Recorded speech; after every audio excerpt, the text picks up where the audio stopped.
Lucas Bennett adjusted the borrowed tie around his neck, the unfamiliar silk feeling like a noose as he stood in the glittering ballroom of the Pineview Resort in Asheville, North Carolina, the air thick with the scent of expensive cologne and the clink of champagne glasses. It was a crisp October evening, and Lucas, a 39-year-old mechanic who'd spent most of his life under the hoods of cars, felt like a fish out of water at this charity gala. His wife, Amelia, had insisted he attend. They'd been married 11 years, built a life in Asheville with their 10-year-old son, Noah. Lucas fixing transmissions while Amelia climbed the ranks at a local PR firm. She'd always had a spark, a laugh that could light up a room. But lately, that light had dimmed around him, replaced by late nights at the office and a distance he couldn't bridge. Tonight, though, she'd seemed different, her voice bright when she'd said, "It'll be good for us, Lucas, a night out." He'd taken it as a sign, a chance to reconnect, so he'd borrowed a navy blazer from his brother, tried to tame the scruff on his jaw, even practiced a smile in the bathroom mirror, hoping he could still be the man she'd once chosen. The Pineview Ballroom was a world apart from his grease-stained garage, crystal chandeliers casting golden light over polished marble floors, men in tailored suits and women in shimmering gowns. Lucas tugged at his tie again, his work-calloused hands out of place among the manicured crowd. Amelia looked like she belonged, her emerald green dress hugging her frame, her auburn hair swept into an elegant updo, her perfume, a sharp, floral scent he didn't recognize, trailing behind her as they entered. But she barely glanced at him, her eyes scanning the room with a purpose he couldn't read. Lucas tried to keep up, offering a quiet, "You look beautiful," but she only nodded, her smile tight, distracted. Then she saw him, a man by the bar, tall, maybe early 40s, in a charcoal suit that fit like it was made for him, his dark hair slicked back, a gold watch glinting on his wrist as he sipped a drink. Amelia's posture shifted, her shoulders straightening, her lips parting slightly, as if the air itself had changed. Lucas felt a knot in his stomach. "Who's that?" he asked, his voice low, trying to sound casual. Amelia's response was clipped. "Just a client, Lucas, don't worry." But her eyes didn't leave the man, and minutes later, she was walking toward him, her heels clicking with purpose. Lucas stayed back, nursing a warm beer, watching as they spoke. The man, Ethan, he'd heard her say, leaning in close, his hand brushing her arm. Then the music shifted, a slow jazz number filling the room, and before Lucas could process it, they were dancing, not a casual sway, but a deliberate, intimate rhythm. Ethan's hand resting on the curve of her waist, Amelia's head tilting back as she laughed, that laugh, the one that used to be his, bright and unguarded. Lucas stood frozen, his beer bottle slick with condensation, his chest tightening as he watched them move together, their bodies too close, their smiles too familiar. He felt the eyes of others on him, a few pitying glances from strangers who seemed to know something he didn't.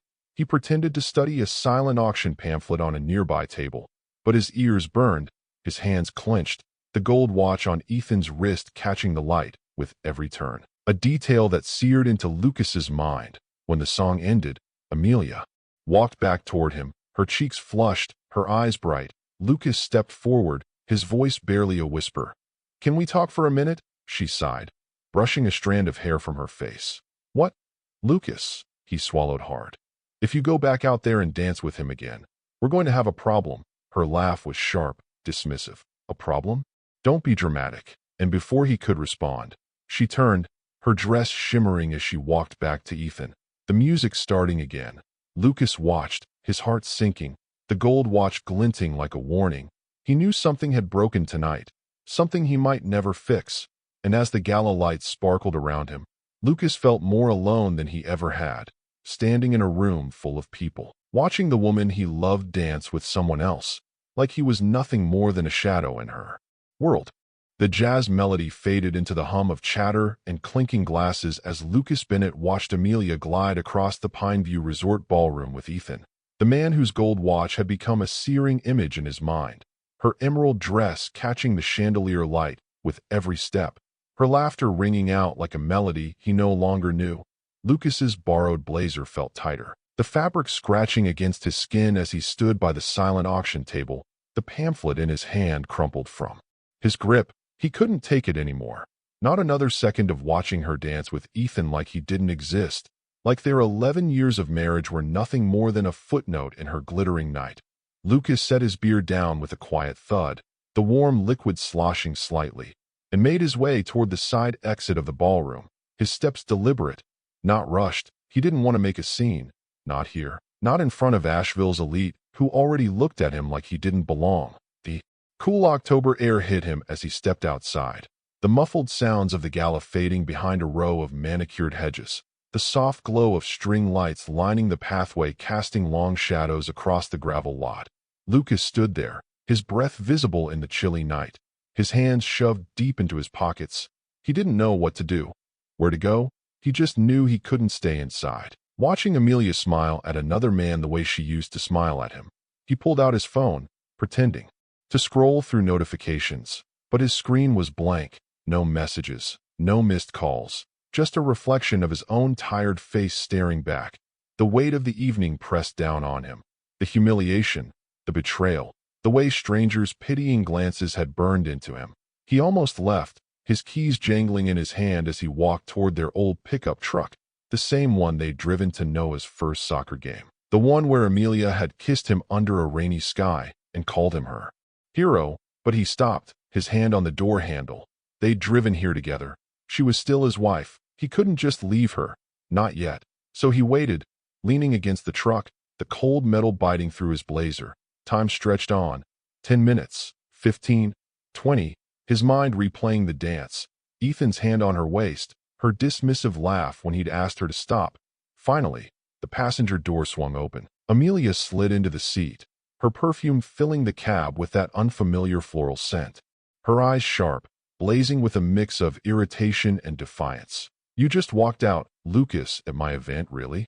Her voice was a whip, cutting through the silence, as if he were the one who'd done something wrong.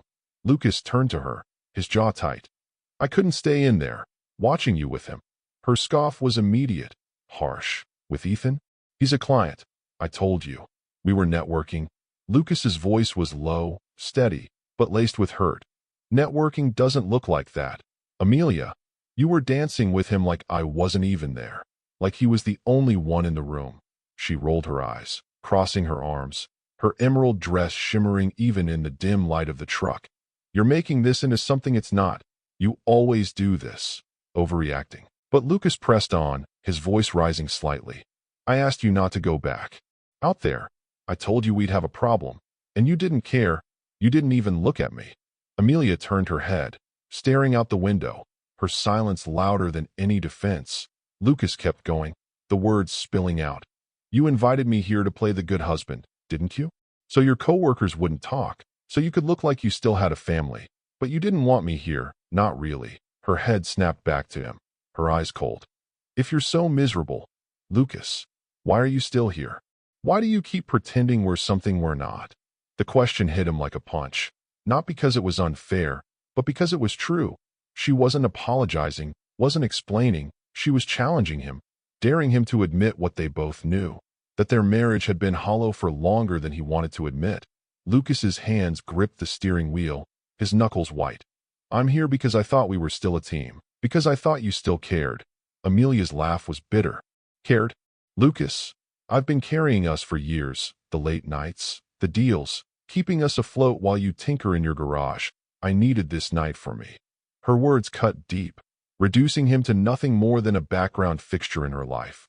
Lucas stared at her, the woman he'd loved since he was 28, the woman who'd once laughed at his bad jokes and held his hand through Noah's late-night fevers, now looking at him like he was an inconvenience. "So that's it?" he asked, his voice barely above a whisper. "You get to dance with him, laugh with him, and I'm supposed to just take it?" Amelia didn't answer, her silence a confirmation, a cold, hard truth that she didn't care if he saw, didn't care if he hurt. Maybe she even wanted him to. Lucas started the truck, the engine rumbling to life. They drove home through the dark Asheville streets, the silence between them heavier than the Gala's music, heavier than the weight of Ethan's gold watch on his mind. Lucas knew, as the headlights cut through the night, that this wasn't just a fight. This was the beginning of an unraveling. And Amelia's lack of remorse was the first thread to snap. The headlights of Lucas Bennett's pickup truck sliced through the quiet Asheville streets as he drove home from the Pineview Resort Gala. The silence between him and Amelia heavier than the October night outside. Her words from their confrontation in the parking lot. "Why are you still here? Why do you keep pretending we're something we're not?" Echoing in his mind like a cruel refrain. Lucas's hands gripped the steering wheel, his knuckles pale. The image of her dancing with Ethan, her laughter, that gold watch glinting on Ethan's wrist, burned into his memory. Amelia sat beside him, her emerald dress still shimmering faintly in the dashboard light. But her face was turned away, her arms crossed, her silence a wall he couldn't breach. They pulled into the driveway of their modest two-story home, the porch light flickering as it always did. A project Lucas had meant to fix for months but never got around to. The house was dark, Noah spending the night at a friend's, leaving the space feeling emptier than ever. Lucas turned off the engine, the hum fading into a stillness that felt suffocating. Amelia didn't move, didn't speak, just opened the door and walked inside. Her heels clicking on the hardwood floor, Lucas followed, his borrowed blazer hanging heavy on his shoulders. He didn't know what he expected. Maybe an apology, maybe a fight. But her indifference, her complete lack of remorse, had left him hollow. He stood in the living room, the faint glow of a street lamp filtering through the curtains, watching as Amelia kicked off her shoes and tossed her clutch onto the couch. She moved toward the stairs, her steps deliberate, as if he weren't even there. Lucas wanted to call out, to demand answers, but his voice felt trapped, his body too heavy to move. He sank into the armchair, the one he'd bought at a garage sale when they first moved in, its faded fabric a reminder of happier times. Hours passed, the clock on the mantel ticking toward 2 a.m. Sleep wouldn't come, not with the weight of the night pressing down on him. Lucas stood, his tie still loose around his neck, and wandered the hallway, his footsteps soft on the worn carpet. That's when he saw it, Amelia's phone, resting on the narrow table by the staircase, its screen glowing softly under the dim light of a plug-in nightlight. She never left her phone unattended, always kept it close, like a lifeline. But there it was, unguarded, a temptation Lucas couldn't ignore. His hands moved before his mind could catch up, fingers trembling as he picked it up. The passcode hadn't changed in years. Noah's birthday, 0514.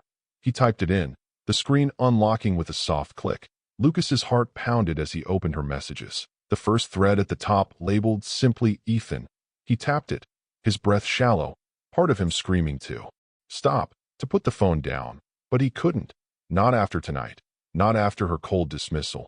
The messages loaded, a string of conversations stretching back months, the most recent from just hours before the gala. Ethan, you sure about bringing him tonight? Amelia, he's fine, keeps up appearances, don't worry. Ethan, I don't want to hold back, not tonight. Amelia, then don't.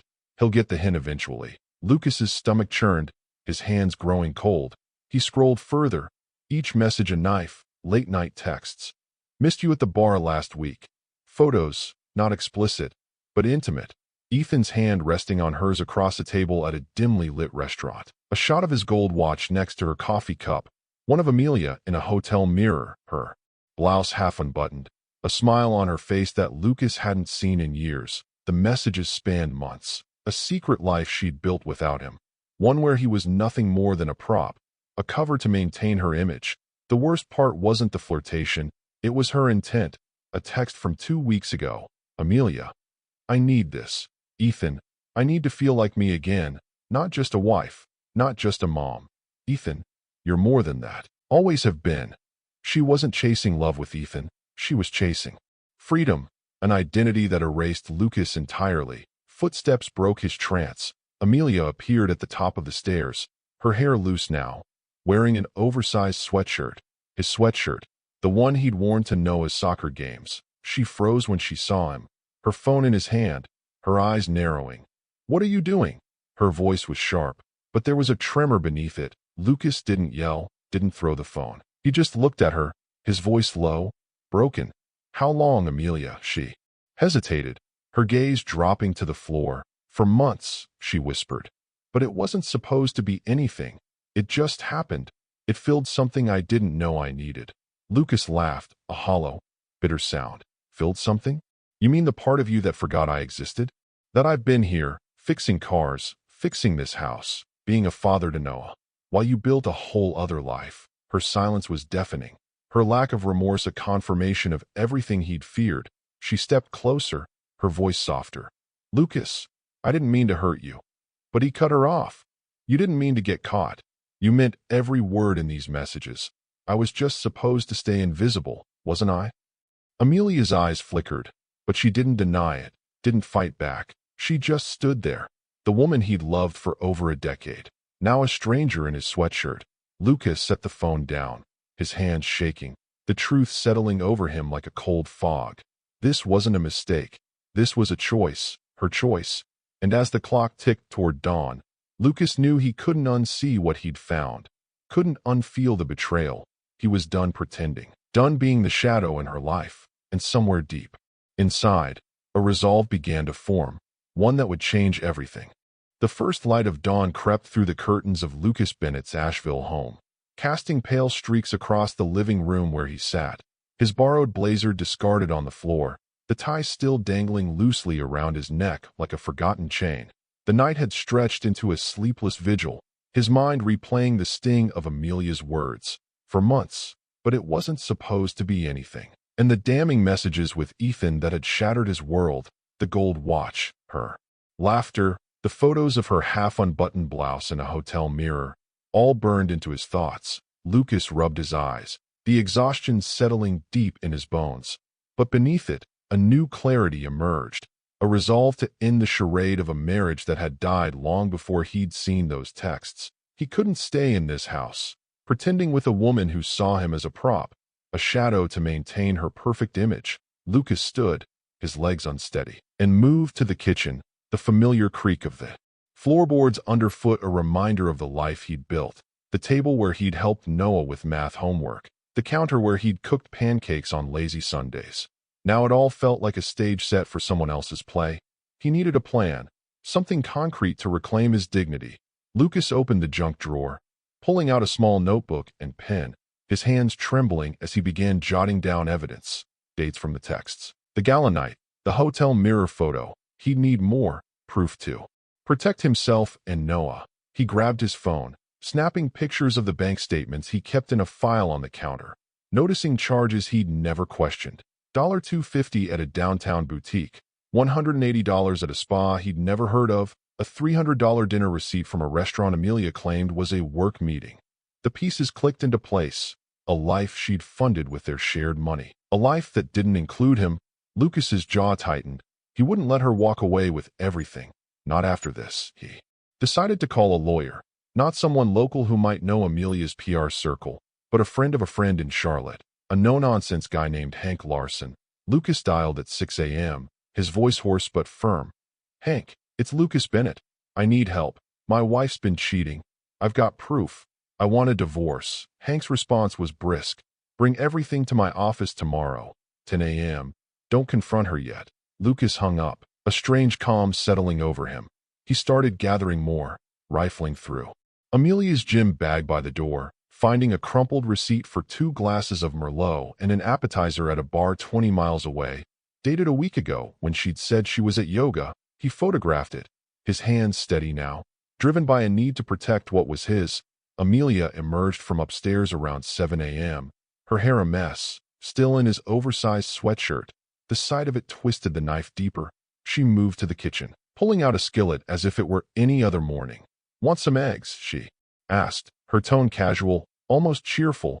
Lucas stared, the audacity of it hitting him like a slap. Eggs, he repeated, his voice low. You think eggs fix this? I read everything. Amelia, I know about Ethan. The hotel, the money. She paused, the spatula hovering over the pan, then shrugged, leaning against the counter with a resigned sigh. I figured you might find out eventually, but what's the point of fighting it now? Her lack of emotion, her acceptance, fueled his resolve. The point, Lucas said, stepping closer, is that you've been living a double life, spending our money on him, while I've been here, raising Noah, keeping this house together. And you don't even care. Amelia met his gaze, her eyes flat. I care about Noah, Lucas, but us? We've been over for a while. I just didn't know how to tell you. Her words were a confession without remorse, a dismissal of the life they'd shared. Lucas's hands clenched into fists, but he didn't yell. He turned away, moving to the dining room, pulling out old photo albums from a shelf, flipping through pages of their wedding, Noah's first steps, Christmas mornings, each memory now tainted by her betrayal. He scanned them into his phone, backing them up to a cloud drive, every step a quiet rebellion against her indifference. The day passed in a blur, Amelia going about her routine. Coffee, emails, a run in her gym leggings. As if he weren't unraveling in the next room.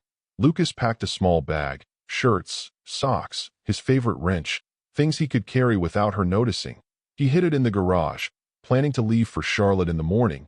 But that night, as he sat on the couch, the house silent except for the hum of the refrigerator, Amelia walked in, her phone in hand. "You're being dramatic," she said, her voice cool. "We can work this out, for Noah's sake." Lucas looked at her, the woman who'd once promised forever, now offering a hollow truce. "No," he said, his voice steady. "I'm done being your backdrop. Amelia, I'm taking my life back." Her expression didn't change, no tears, no fight, just a nod, as if she'd already moved on, and Lucas knew, as the clock ticked past midnight, that the divorce would be his next step, a battle to reclaim not just his home, but his worth, and he'd fight it with every piece of evidence he could find. Lucas Bennett sat at the kitchen table of his Asheville home, a chipped coffee mug in his hands, the same one he'd used for years, its faded mountain design a relic of a road trip he and Amelia had taken early in their marriage. It was a gray December morning, 3 months after the Pineview Resort Gala where he'd watched her dance with Ethan. 3 months since he'd uncovered her secret life through those damning messages. And 1 month since the divorce papers had been finalized. The house was his now, not just legally, but in a deeper, quieter way. The silence that once echoed with tension had softened into a calm he hadn't known he needed. Amelia had moved out 2 weeks after the papers were served, packing her things with a clinical precision. No tears, no arguments, just a quick exit. The last thing he heard was the click of the front door as she left, her heels echoing on the porch for a moment before fading into nothing. Lucas had stood in the doorway, watching her car disappear down the street, a strange mix of relief and emptiness settling in his chest. He didn't hate her, didn't wish her ill, but he knew he'd never trust her again, never see her the same way. The woman who'd once been his partner was now a stranger, a memory of a life he'd outgrown. That afternoon, Noah came home from his friend's house, his sneakers squeaking on the hardwood floor as he dropped his backpack by the door. "Dad, I'm back." His voice was bright, oblivious to the storm that had passed. Lucas turned, a genuine smile breaking through the weight of the past months. "Hey, bud, how was the sleepover?" Noah launched into a story about video games and pizza, his 10-year-old energy filling the space with a warmth Lucas hadn't felt in a long time. They sat together at the table, Noah munching on a peanut butter sandwich while Lucas listened, really listened. For the first time in months, he wasn't distracted by Amelia's lies or the ache of betrayal. He was just there, a father, present for his son. Noah paused mid-bite, his brown eyes, so much like Lucas's, meeting his dad's. "Where's Mom?" "She hasn't been here in a while." The question was innocent, but it hit Lucas hard. He took a breath, choosing his words carefully. "Mom's living somewhere else now, bud, but she still loves you. We're just doing things differently." Noah nodded, thoughtful. "So it's just us now?" Lucas reached across the table, ruffling his hair. "Yeah, just us, but we're gonna be okay, I promise." Noah smiled, a small, trusting smile. "I like that." And in that moment, Lucas felt a piece of himself mend, a piece he hadn't realized was still broken. The days that followed were a slow rebuilding. Lucas started small, fixing the flickering porch light he'd ignored for months. The task grounding him as he twisted the wires under the December chill. He took up running again, jogging along the trails of the Blue Ridge Parkway, the crisp air clearing his mind with every step. He even joined a local woodworking group, something he'd always wanted to try, spending Saturday mornings in a community workshop, sanding down cedar planks, laughing with guys who didn't pry into his past. One chilly afternoon at the Asheville Farmers Market, while picking out apples with Noah, Lucas met a woman named Clara. A 38-year-old schoolteacher with a quiet laugh and a love for hiking. She wasn't glamorous like Amelia, her coat a little worn, her hair tucked messily under a knit cap, but her kindness was real, unforced. They talked over hot cider, then started meeting for walks along the French Broad River. Clara didn't push, didn't demand. She just listened, sharing stories of her students and her garden. And for the first time in a long time, Lucas felt seen, not as the man Amelia had discarded, but as the man he was becoming. Noah liked her too, showing off his soccer tricks while Clara cheered, their little trio forming a tentative, gentle bond. Lucas didn't rush things with Clara. They took their time, building something honest, something new. As winter turned to early spring, the weight of the Gala, of Ethan's gold watch, of Amelia's betrayal, began to fade, a scar rather than a wound. Lucas heard through a mutual friend that Amelia had moved to Raleigh, taken a lower-profile job, her social media quiet. He hoped she'd find the peace she'd been chasing, but for Lucas, the real victory was in his own healing. He'd learned to laugh again, to be a father without fear, to open his heart without expecting it to break. Sundays became a ritual. Pancakes with Noah, a hike with Clara, the three of them watching the sunset over the mountains.